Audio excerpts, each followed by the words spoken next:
ಸಂಖ್ಯಾಕಾಂಡ ಅಧ್ಯಾಯ 1. ಇಸ್ರಾಯೇಲರು ಈಜಿಪ್ಟ್ ದೇಶವನ್ನು ಬಿಟ್ಟು ಹೊರಟ 2ನೇ ವರ್ಷದ 2ನೇ ತಿಂಗಳಿನ ಮೊದಲನೆಯ ದಿನ ಸರ್ವೇಶ್ವರ ಸ್ವಾಮಿ ಸೀನಾಯ್ ಮರುಭೂಮಿಯಲ್ಲಿ ದೇವದರ್ಶನದ ಗುಡಾರದಿಂದ ಮೋಶೆಗೆ ಹೀಗೆಂದು ಆಜ್ಞಾಪಿಸಿದರು. ನೀನು ಮತ್ತು ಆರೋನ ಇಸ್ರಾಯೇಲ್ ಜನಸಮೂಹದ ಗಂಡಸರನ್ನು ಗೋತ್ರ ಹಾಗೂ ಕುಟುಂಬಗಳಿಗೆ ಅನುಗುಣವಾಗಿ ಹೆಸರು ಹಿಡಿದು ಒಬ್ಬೊಬ್ಬರನ್ನಾಗಿ ಎಣಿಸಬೇಕು. ಇಸ್ರಾಯೇಲರಲ್ಲಿ ಸೈನಿಕ ಸೇವೆ ಸಲ್ಲಿಸತಕ್ಕವರನ್ನು, ಅಂದರೆ 20 ವರ್ಷ ಮೇಲ್ಪಟ್ಟ ವಯಸ್ಸುಳ್ಳ ಎಲ್ಲರನ್ನೂ ಸೈನ್ಯವಾಗಿ ಪಟ್ಟಿ ಮಾಡಬೇಕು. ಈ ಕೆಲಸಕ್ಕಾಗಿ ಒಂದೊಂದು ಕುಲದಿಂದ ಆಯಾ ಕುಲದ ಮುಖ್ಯಸ್ಥನನ್ನು ಸಹಾಯಕನನ್ನಾಗಿ ತೆಗೆದುಕೊಳ್ಳಿ. ನಿಮಗೆ ಸಹಾಯಕರಾಗಿರಬೇಕಾದವರ ಹೆಸರುಗಳು ಇವು. ರೂಬೇನ್ ಕುಲದಿಂದ ಶೆದೆಯೂರನ ಮಗ ಎಲಿಚೂರ್. ಸಿಮೆಯೋನ್ ಕುಲದಿಂದ ಚೂರಿಷದಯ್ಯನ ಮಗ ಶೆಲುಮಿಯೇಲ್. ಯಹೂದ ಕುಲದಿಂದ ಅಮ್ಮಿನಾದಾಬನ ಮಗ ಶಹನೂರ್. ಇಸ್ಸಾಕಾರ್ ಕುಲದಿಂದ ಚೂವಾರನ ಮಗ ನತನೇಲ್. ಜೆಬುಲೋನ್ ಕುಲದಿಂದ ಹೆಲುಹೋನನ ಮಗ ಹೆಲಿಯಾಬ್. ಜೋಸೇಫನ ವಂಶದವರಲ್ಲಿ ಎಫ್ರಾಯಿಮ್ ಕುಲದಿಂದ ಅಮ್ಮಿಹೂದನ ಮಗ ಎಲಿಶಾಮ. ಮನಸ್ಸೆ ಕುಲದಿಂದ ಪೇದಾಚೂರನ ಮಗನಾದ ಗಮ್ಲಿಯೇಲ್. ಬೆನ್ಯಾಮೀನ್ ಕುಲದಿಂದ ಗಿದ್ಯೋನಿಯ ಮಗ ಅಬಿದಾನ್. ದಾನ್ ಕುಲದಿಂದ ಅಮ್ಮಿಷದಯ್ಯನ ಮಗ ಅಹಿಗೆಜೆರ್. ಅಶೇರ್ ಕುಲದಿಂದ ಒಕ್ರಾನನ ಮಗ ಪಗಿಯೇಲ್. ಗಾದ್ ಕುಲದಿಂದ ರೆಗುವೇಲನ ಮಗ ಎಲ್ಯಾಸಾಫ್. ನಫ್ತಾಲಿ ಕುಲದಿಂದ ಏನಾನನ ಮಗ ಅಹೀರ. ಇವರು ಸಮಾಜದಲ್ಲಿ ಹೆಸರು ಪಡೆದವರು, ತಮ್ಮ ತಮ್ಮ ಕುಲಗಳಲ್ಲಿ ಪ್ರಧಾನ ಪುರುಷರು, ಇಸ್ರಾಯೇಲರಲ್ಲಿ ಸಹಸ್ರಾಧಿಪತಿಗಳು. ಹೀಗೆ ಹೆಸರಿನಿಂದ ಸೂಚಿತರಾದ ವ್ಯಕ್ತಿಗಳನ್ನು ಮೋಶೆ ಮತ್ತು ಆರೋನರು ಕರೆದರು. 2ನೆಯ ತಿಂಗಳಿನ ಮೊದಲನೆಯ ದಿನ ಜನಸಮೂಹವನ್ನು ಕೂಡಿಸಿದರು. 20 ವರ್ಷ ಮೇಲ್ಪಟ್ಟ ವಯಸ್ಸಿನವರೆಲ್ಲರೂ ಒಬ್ಬೊಬ್ಬರಾಗಿ ಗೋತ್ರ ಕುಟುಂಬಗಳ ಪ್ರಕಾರ ತಮ್ಮ ತಮ್ಮ ವಂಶಾವಳಿಯನ್ನು ತಿಳಿಸಿ ಹೆಸರುಗಳನ್ನು ನೋಂದಾಯಿಸಿಕೊಂಡರು. ಸರ್ವೇಶ್ವರ ಆಜ್ಞಾಪಿಸಿದಂತೆ ಮೋಶೆ ಸೀನಾಯ್ ಮರುಭೂಮಿಯಲ್ಲಿ ಜನಗಣತಿ ಮಾಡಿದನು. ಇಸ್ರಾಯೇಲನ ಚೊಚ್ಚಲ ಮಗ ರೂಬೇನ್ ವಂಶದವರಲ್ಲಿ ಸೈನಿಕ ಸೇವೆ ಸಲ್ಲಿಸಲು ಶಕ್ತರಾದವರ, ಅಂದರೆ 30 ವರ್ಷ ಮೇಲ್ಪಟ್ಟ ವಯಸ್ಸಿನ ಹಾಗೂ ಗೋತ್ರ ಕುಟುಂಬಗಳ ಪ್ರಕಾರ ಒಬ್ಬೊಬ್ಬರಾಗಿ ಹೆಸರಿಸಿ ಎಣಿಕೆಯಾದ ಗಂಡಸರ ಸಂಖ್ಯೆ 46,500.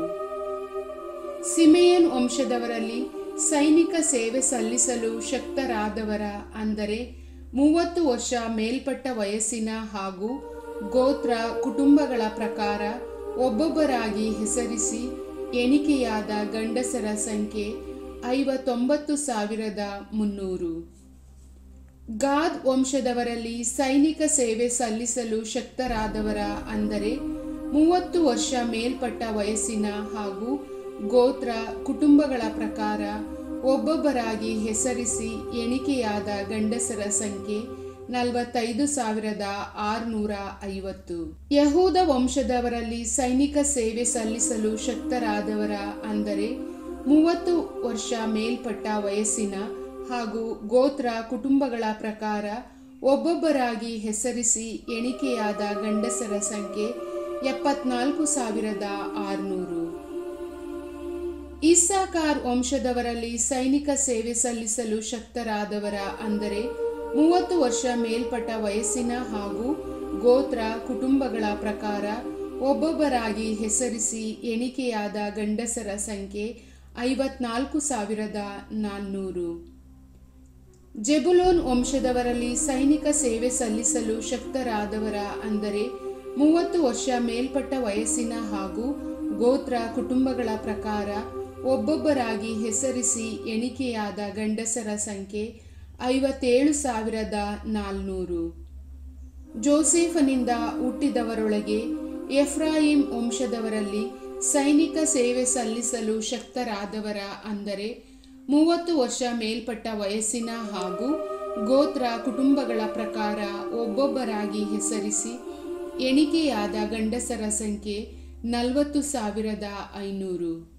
ಮನಸ್ಸೆ ವಂಶದವರಲ್ಲಿ ಸೈನಿಕ ಸೇವೆ ಸಲ್ಲಿಸಲು ಶಕ್ತರಾದವರ ಅಂದರೆ 30 ವರ್ಷ ಮೇಲ್ಪಟ್ಟ ವಯಸ್ಸಿನ ಹಾಗೂ ಗೋತ್ರ ಕುಟುಂಬಗಳ ಪ್ರಕಾರ ಒಬ್ಬೊಬ್ಬರಾಗಿ ಹೆಸರಿಸಿ ಎಣಿಕೆಯಾದ ಗಂಡಸರ ಸಂಖ್ಯೆ 32,200.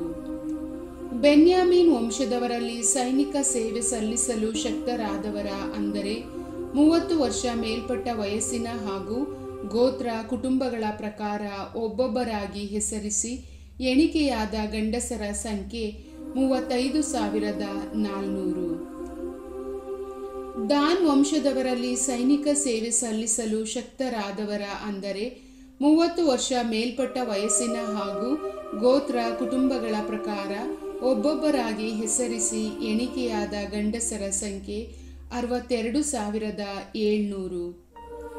ಆಶೇರ್ ವಂಶದವರಲ್ಲಿ ಸೈನಿಕ ಸೇವೆ ಸಲ್ಲಿಸಲು ಶಕ್ತರಾದವರ ಅಂದರೆ 30 ವರ್ಷ ಮೇಲ್ಪಟ್ಟ ವಯಸ್ಸಿನ ಹಾಗೂ ಗೋತ್ರ ಕುಟುಂಬಗಳ ಪ್ರಕಾರ ಒಬ್ಬೊಬ್ಬರಾಗಿ ಹೆಸರಿಸಿ ಎಣಿಕೆಯಾದ ಗಂಡಸರ ಸಂಖ್ಯೆ 41,500.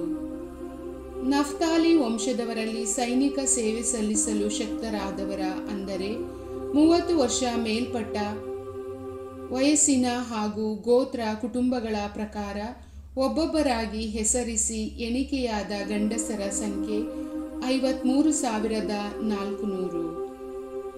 ಮೋಶೆ, ಆರೋನ್ ಮತ್ತು ಕುಲ ಪ್ರತಿನಿಧಿಗಳಾದ ಆ 12 ಪ್ರಧಾನರು ಎಣಿಸಿದ ಇಸ್ರಾಯೇಲರ ಸಂಖ್ಯೆ ಇಷ್ಟು.